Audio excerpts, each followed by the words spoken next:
A Boston landlord has doubled the rent of a 72-year-old tenant who's been living in the property for almost 20 years. Really unfortunate situation. Welcome to the Black Real Estate Dialogue. Before we get into this clip, make sure you like this video, consider subscribing, leave a comment, let me know what you think, and share this with a friend who you think might find this helpful. As I mentioned, a 72-year-old in Boston has had her rent doubled, almost doubled, more than doubled, really, from $825 a month to $1,750. This is almost a $1,000 increase. Most people can't withstand this, let alone a senior.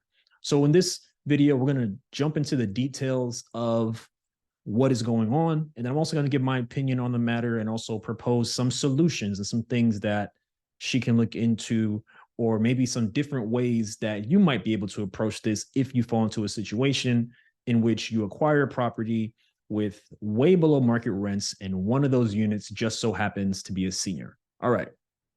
Again, so her rent was $825 and it was raised to $1,750. And she shared that she's been living there for almost 20 years. And the new owner sent the notice of rent increase of nearly $1,000. And she mentioned that she relies on Social Security and a small pension to get by and to pay her bills, and that she will not be able to afford this new rent.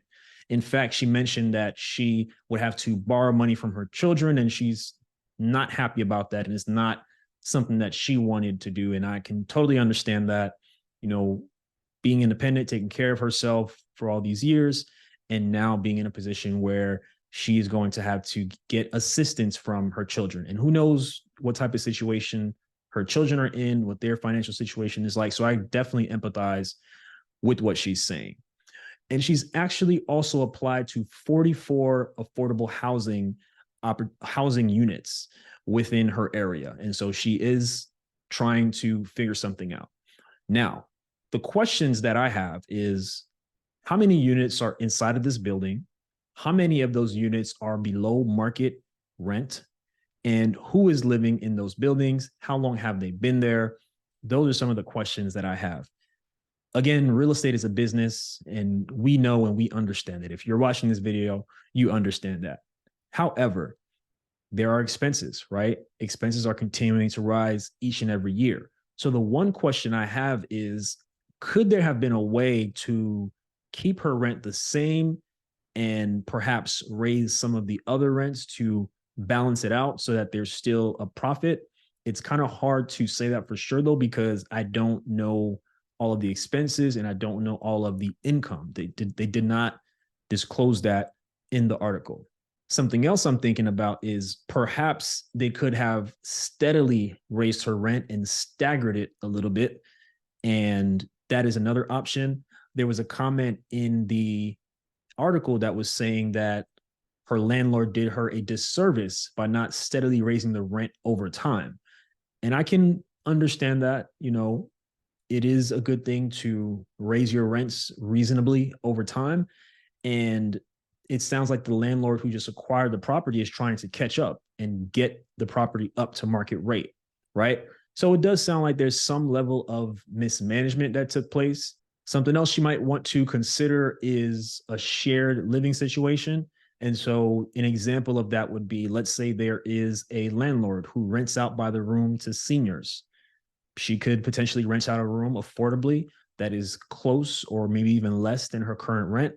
With that, of course, is a bit less privacy. It's more uncomfortable than probably what she's used to. I'm assuming she was living alone. I believe that's what the article said, but that is another option for her.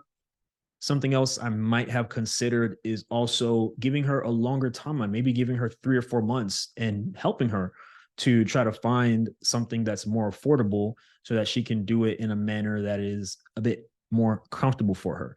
If she's not able to pay the rent, then maybe help her to find something else. And so, it's hard. It's hard as a real estate investor to balance that human aspect with the business aspect, because the business aspect is very real, as is the human aspect. And so, it's hard. It's hard to say what would have been the best thing to do, but, ideally we can avoid having seniors in this position. And I'm really hoping that she's able to get some help. Something else that I thought of as well is maybe there's some sort of nonprofit in the area that supports seniors that can help to subsidize her rent either permanently or for a specified period of time.